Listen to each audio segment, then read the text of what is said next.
Balthazar. Nous tous, on a ce nom-là qu'on a entendu ou qu'on a vu dans nos fils d'actualité, nos fils de recherche, que ce soit sur TikTok, sur Google ou sur Facebook. Qu'est-ce qui se passe avec Balthazar?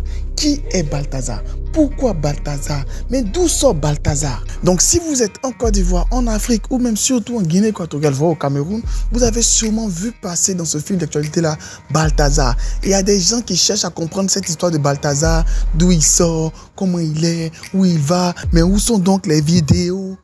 C'est la recherche numéro 1 actuellement sur Google. Balthazar vidéo. Calmez-vous les gars. Yo, salut les gars, c'est Mr. Jeff. Ici, c'est les analyses de Jeff. Comme je vous ai dit, on analyse tout. Les actualités, la pop culture, la musique et tout. Et aujourd'hui, je vais essayer de mettre un peu de lumière sur cette affaire de Balthazar. Parce que sûrement, il y a plein de personnes comme moi qui ne savaient pas d'où ça venait. Et pourquoi tout le monde en parlait sans cesse. Donc aujourd'hui, on va essayer de mettre la lumière là-dessus. Expliquer brièvement l'affaire et si possible essayer de donner quelques points d'ombre qu'il y a eu là-dessus. De son vrai nom, Balthazar Ebang Engonga, ce monsieur est un haut cadre de la politique en Guinée équatoriale. Et ce qui fait parler de lui ces derniers temps, c'est qu'il y a eu beaucoup de vidéos explicites de lui qui ont fuité. Bon, soyons clairs, à plein de choses par les thèmes, c'est tout simplement des sextapes. C'est ça. Et le truc qui choque le plus, c'est que certaines vidéos ont eu lieu très souvent dans son bureau, dans divers lieux, mais c'est la vidéo dans son bureau avec le drapeau du pays à côté qui choque beaucoup de personnes. Bon, les gars, je vais vous dire la vérité, j'ai fait mes recherches personnellement pour la vidéo. J'ai fait mes recherches pour faire cette vidéo. C'est pour cela que j'ai mené mes investigations. Restez concentrés, ne parlez pas d'autre chose. Je ne sais pas où sont les vidéos. J'ai fait mes recherches pour pouvoir avoir beaucoup d'informations et faire une analyse claire. Ne venez pas me dire en commentaire ou autre, venez m'envoyer les vidéos sur WhatsApp, sur quoi que ce soit. Je ne veux pas faire partie de ceux qui diffusent cela. Voilà. Déjà, c'est un délit, c'est pas légal de le faire. Et je vais l'expliquer par la suite. Donc, ce monsieur est tristement céleste parce qu'il y a plus de 400 vidéos de lui qui auraient fuité où il tente de faire des ébats sexuels avec différentes jeunes filles dans son pays. Et certaines rumeurs racontent même que certaines de ces jeunes filles seraient des filles ou des femmes de haut cadre du pays. Et apparemment, la belle famille serait dans le lot. C'est-à-dire, actuellement, tu dragues une Guinée équatoriale, peut-être Balthazar la connaît mieux que toi. Aux États-Unis, ils ont dit, nous, on a eu Balthazar. En Afrique, on est toujours à l'heure, à la pointe pour les mises à jour. Selon la presse locale, le procureur général a lancé une enquête pour pouvoir vérifier si le monsieur en question ne serait pas atteint d'une maladie sexuellement transmissible. Parce que selon toutes les vidéos, selon toutes les choses qui ont été vues pour l'instant, tout cela n'a pas été fait sous la contrainte. Ce n'est pas des actes qui ont été faits sous la contrainte, ce n'est pas, on va dire, des cas de viol et tout ça. C'est juste des personnes qui étaient consentantes selon les vidéos qui ont été vues, la grande majorité en tout cas. Donc c'est plus pour voir si il a pu transmettre des maladies et tout. Et c'est là qu'il serait vraiment un délit pour lui. Parce que rappelons-le, la vidéo n'a pas été diffusée par lui, personnellement. Au départ, il y avait une enquête qui était faite sur lui pour des questions de corruption et de détournement de fonds, selon certaines sources que j'ai pu avoir. Et c'est lorsque ces matériels informatiques ont été saisis qu'ils ont découvert toutes ces vidéos-là. Moi, je pense que lui-même, personnellement, il peut déjà porter plainte contre les personnes qui ont saisi son matériel. Tout simplement parce que c'est eux qui étaient censés détenir ces vidéos-là. Et ils les ont fait fuiter sur les réseaux sociaux.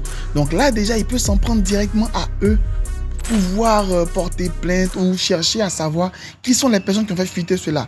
Parce que je vous rappelle, selon la loi, c'est puni par la loi de diffuser des contenus à caractère personnel d'une personne.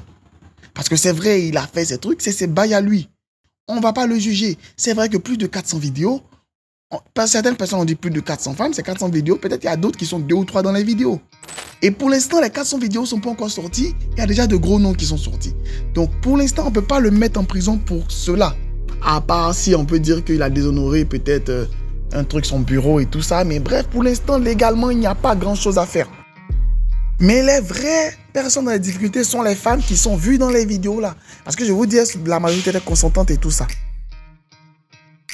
Et le seul délit pour l'instant qu'il peut avoir sur le dos, c'est un délit de propagation de maladie qui serait un délit contre la santé publique, qui est passible de peine de prison.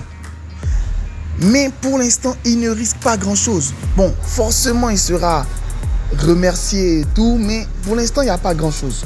Donc, pour ceux qui disent non, c'était un gars qui a fait des trucs et autres, à ces trucs, viol et tout ça, pour l'instant, il n'y a rien de tout cela qui a été confirmé selon lui.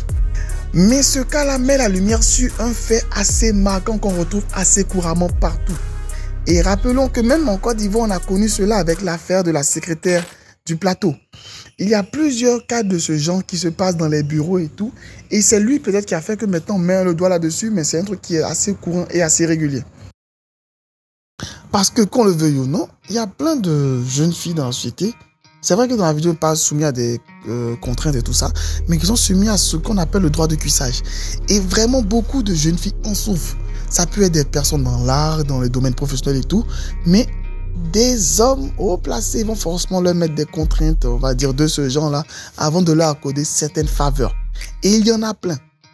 Lui, il n'est sûrement pas dans ce cas-là, mais ça remet vraiment ce sujet-là sur la table. Du fait de vraiment pouvoir laisser la place aux femmes sans avoir besoin de pouvoir profiter véritablement d'elles. Bref, c'était juste pour vous donner un peu d'éclaircissement sur cette affaire-là. Et sachez que cette affaire-là va continuer de faire couler beaucoup d'encre. Cette affaire est tellement arrivée à un niveau supérieur qu'on a même oublié que la belle famille devait sortir le remix de Viviane.